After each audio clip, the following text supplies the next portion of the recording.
अब इसी प्रकार दूसरा क्वेश्चन करेंगे। चलो फटाफट दूसरा क्वेश्चन उठा लो। दूसरा क्वेश्चन क्या है हमारा? दूसरा क्वेश्चन है हमारा ए बराबर क्या दिया है। चलो देखो ए बराबर दिया है हमारा -18। फिर डी का मान हमें नहीं दिया है तो ज्ञात करना है। फिर एन का मान दिया है 10 और ए एन का मान दिया है 0। अगर यहाँ पे नहीं दिख रहा है तो मैं यहाँ पे लिख देता हूँ ए एन का मान क्या दिया है 0। ए एन का मान दिया है 0 तो सूत्र में लिखेंगे अनुपात का सूत्र लगाएंगे। ए एन बराबर होता है ए plus N minus 1 D. A N का मान 0 बराबर ए का मान क्या है, यहाँ पे लिखा है -18 तो लिख देंगे -18। फिर प्लस एन का मान क्या है 10, फिर -1 पहले से है। डी का मान नहीं है तो इसका मान ही तो ज्ञात करना है। फिर ये देखो -18 इधर आएगा तो +18 हो जाएगा और उधर क्या हो जाएगा 10 में 1 गया तो 9 डी बचा ये कट जाएगा 9 कम 9 9 दूना 18 क्योंकि डी बराबर अगर लगाओगे ना तो क्या आएगा 18/9 आएगा। अगर मान लो नहीं भी काटोगे तो क्या आएगा 18/9 तो फिर तो घटेगा तो वही आएगा ना। तो 9 कम 9 9 दूना 18 तो डी का मान क्या आ गया हमारा यहाँ पे, डी का मान आ चुका है हमारा 2। क्या रहेगा 2। This is the answer. समझ में आया कि नहीं आया? बिल्कुल समझ में आ गया। इसी प्रकार सब क्वेश्चन को सॉल्व करना है, ठीक है। तो मैं धीरे धीरे सबको सॉल्व कर देता हूँ।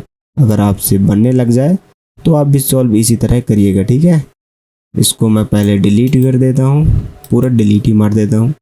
उसके बाद नेक्स्ट क्वेश्चन देखते हैं क्या है।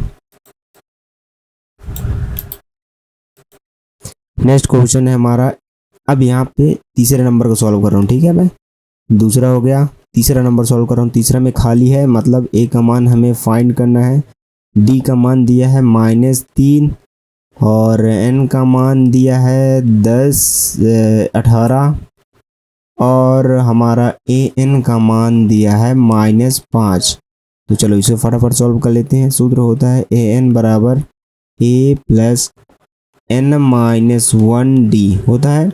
ए एन का मान है -5 तो रख देंगे -5 प्लस ए का मान हमें ज्ञात करना है तो उसको वैसे के वैसे लिखा रहने देंगे। फिर है हमारा n-1, n मतलब 18-1 और d का मान है -3 तो यहाँ पे लिख देंगे गुणे -3। समझ में आया? ध्यान से देखना है। फिर क्या करेंगे, यहाँ पे देखो -5 है, रहने दो, उधर चले जाओ। ए देखो इस बार करेंगे 18 में 1 घटाएंगे तो क्या आएगा, देखो 18 में 1 घटाऊंगा तो आएगा 17। फिर गुणे है तो गुणे, उधर -3। ध्यान से समझना, यहाँ पे क्या है -3। अब देखो मैं यहाँ पे रेड कलर ले लेता हूँ। यहाँ पे क्या है -3 और यहाँ पे 17 है तो यहाँ पे चिन्ह बदल जाएगा। ध्यान से देखना, देखो ए है, ये प्लस है, ये माइनस है, प्लस माइनस माइनस, 17 17 17 24 27 51 हो गया। इधर क्या है -5। अब अगर आप देखोगे तो ये 51 इधर आ जाएगा तो उधर क्या बचेगा, उधर ए बचेगा। इधर क्या आ गया -5 और ये यहाँ पे -15 51 है तो इधर आएगा तो प्लस का 51।